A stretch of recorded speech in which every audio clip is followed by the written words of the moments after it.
If you love your penis, this video is for you. Today we're going to talk about 10 things you should never do to your penis. As urologists take care of penises every day, and quite frankly, penile health matters, and you should care too. In this video, we'll share 10 things that you should be doing for your penile health that you probably didn't know about. Make sure you stick around till number 10, because that one's going to surprise you. Before we get into the video, if you've been following this content for some time, make sure that you are subscribed to the channel. If you are subscribed, make sure you hit the notification bell. Content is made all the time on this channel, and there's just so much to keep up with. Don't miss great education. Only 20% of viewers are actually subscribed, so please subscribe and share this channel with your friends, because it really means a lot to get this information out and help people around the world get the education they need. Number 1 is very simple. Don't ignore your penis. A lot of people probably don't realize this, but the way your penis functions is a barometer of your overall health. When you look at men who start having trouble with erections and follow these guys for 7 years after the start of their problems, 14% of them go on to have a heart attack. That's because erectile dysfunction is called the canary in the coal mine. It's a marker of health because when you have good strong erections and good strong desire, it tells you a lot about your body. You have good blood flow, your hormones are functioning well, your nervous system is functioning well, you're psychologically in a good place. Things are not stressing you out, and you're not taking a substance that might be affecting the health of your penis. Don't DIY things for your penis. There is no at-home remedy that's going to help your penis get longer or thicker that's safe. There is no concoction that's going to make it grow overnight, no matter what the ads promise you. There was an ad about someone pouring apple cider vinegar on their penis claiming it grew immediately. This doesn't even make sense. But there's desperation around penile health, so people are eager to try anything. Whether it's size concerns or erection issues, often these things are unproven, unsafe, and could cause harm. Examples to avoid: jelqing. Men use their hands and pressure to do stretches of their penis to increase length. This causes little tiny fractures over time and injury that can lead to erectile dysfunction. Urologists have all seen young guys who've been jelqing to excess. When told to do something helpful, guys don't go halfway. They go all the way in, go too far, and hurt themselves, causing irreversible damage. Homemade constriction bands. One case involved a guy who put a construction nut on his penis and required a jigsaw from the fire department to remove it in the ER. He was altered when he put it on, passed out, and by the time he came in, his penis was so swollen there was no way to get it off. Another guy cut a ring from a plastic Coke bottle and got it stuck. It's not worth it. Buy a proper constriction band for $20 on Amazon. They're much safer and made to be taken off safely and easily. Everyone realizes they should keep their penis clean, but when guys have a foreskin, sometimes they forget to pull it back clean under there or dry under there. This can lead to balanitis, infections of the foreskin that can be very uncomfortable. Always take time to pull back the foreskin and clean under there. If you can't pull it back, that's a problem. While penile cancer is exceedingly rare, there are cases where people develop cancer on their penis, and because they could never pull back their foreskin, they can't see it. Make sure you can pull your foreskin back. If you can't, talk to a urologist or doctor. Sometimes it can be reversed using a cream or small device, or you could have a circumcision. Ultimately, you always want to be able to pull it back, clean under there, inspect your penis, and put it back. Avoid aggressive cleaning. Sometimes people use really scented or strong soaps that can cause irritation. The skin on your penis isn't meant to be aggressively washed. It should be clean. Let soapy water run through, make sure there's no smegma buildup, and keep it clean. But don't be aggressive, don't wash or rub aggressively, because you'll cause skin irritation and maybe even lacerations. Don't ignore pain or other warning signs. If you see a problem with your penis, talk to your doctor. Do not ignore it.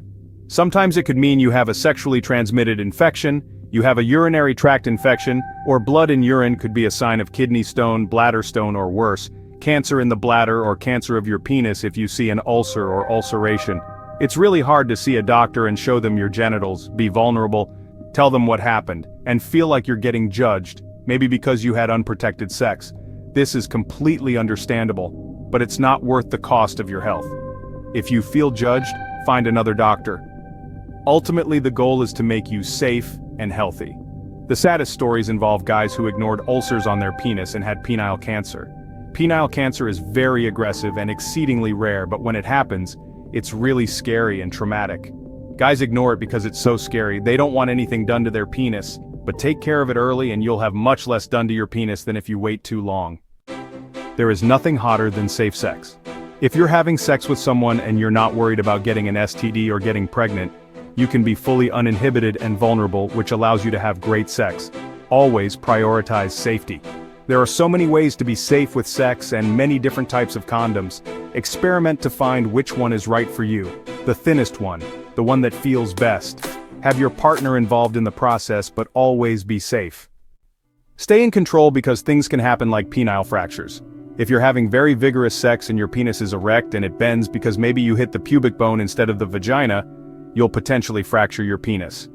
This is a surgical emergency requiring immediate ER visit and operating room repair of the tear. When this happens, you tear the outer lining of the erectile tissue, the tunica albuginea. If you don't repair it and wait it out at home, about half of people will get erectile dysfunction over time. It's much better to go to the ER and get surgical repair to maintain erections rather than dealing with erectile dysfunction later. You'll know when you have a fracture. You'll hear a popping sound, feel significant pain, and your penis will get very swollen like an eggplant penis. Maintain control by holding on to your partner's hips to control speed and angle to prevent accidents leading to penile fracture and maintain erection strength. Use lubricant. Lube is important and fun. It makes things slippery and more enjoyable. You don't have to feel like something's wrong with your partner if there's not enough lubrication. This is normal with aging. Women lose lubrication through perimenopause and menopause. Sometimes younger women have less lubrication due to medications, genetics, or other factors. It doesn't mean they're not aroused. Keep your testicles in a relatively cool environment. Testicles hang outside the male body while women's ovaries are inside because they need perfect temperature to produce sperm. Exposing testicles to wet heat can lead to changes in sperm production ability, leading to infertility and potentially affecting testosterone. Avoid excessive exposure to jacuzzis and steam rooms. Limit exposure.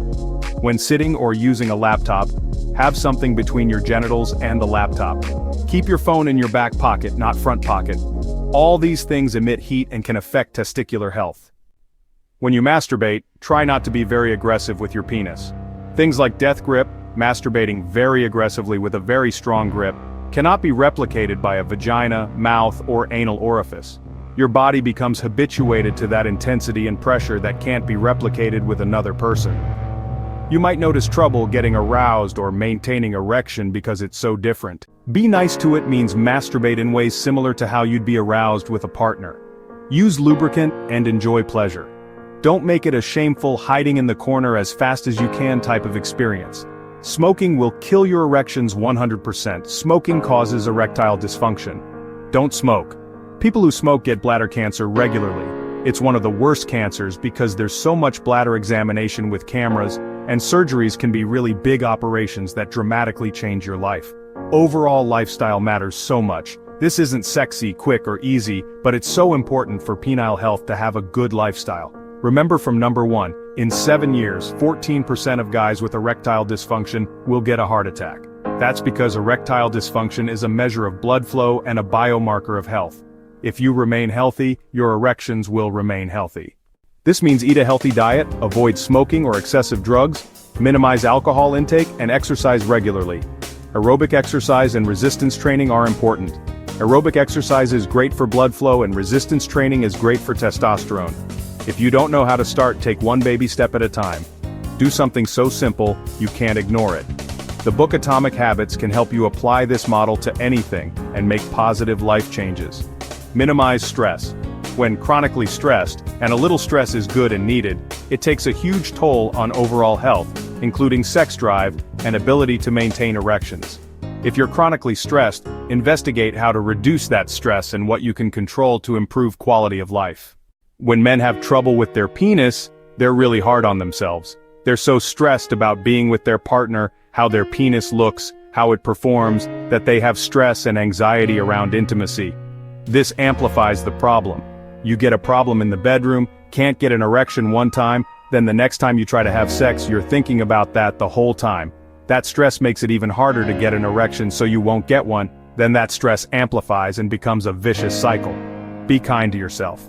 Everyone has fluctuations in penis function. There will be times where it just won't work, and that's okay. Once in a while doesn't mean your life is over. It will come back. Don't be mean to yourself, treat yourself badly, and cycle in this horrible state of stress. Men don't talk about this or share their stress with anyone, which makes it even worse. Is there truth to the famous adage, use it or lose it? Sort of. Sometimes people stop using it because they're not getting erections anymore with their partner. So they stop because they're embarrassed, stressed, or their partner doesn't want to have sex either. The issue is if they're not having erections and also not having nighttime erections, that's when it becomes a problem. Normally during the night you have 3 to 5 erections. When you have those erections, that's your body's way of protecting your penis, ensuring it gets good oxygenated blood flow. When it stops getting them, you start noticing maybe your penis is getting shorter, maybe the tissue feels different because maybe it's getting scar tissue. If you don't continue to have nighttime erections, this could be a sign of actual penis shrinkage. Low sex drive can be related to stress, hormones, or various things. If you notice your sex drive goes down or you avoid sex for some time, your body realizes it doesn't need it anymore. So your drive continues to decrease because you've no longer allowed yourself to feel that urge. While this might not be a problem for some people, it might be a problem if you're in a relationship and your partner wants to have sex. There are so many benefits to having sex and intimacy with a partner. No matter your age, no matter what you do, it's really important. You need to make the effort. Your partner needs to make the effort. Not everyone wants to have sex all the time, but there's so much value in intimacy. Take care of yourself because you are worth it.